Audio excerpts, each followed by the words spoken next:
সোনাগিচরে আন্দোলন করাকালীন দেখুন একটি গ্যাসের বোতলে গাড়ি আসছে।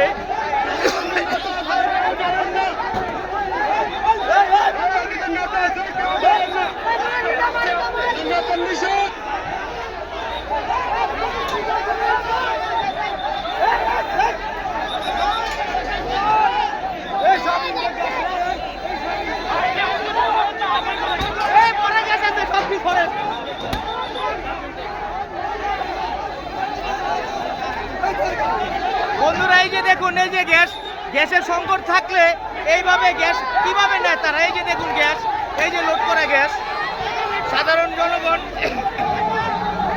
চরম ক্ষেপে গিয়েছে।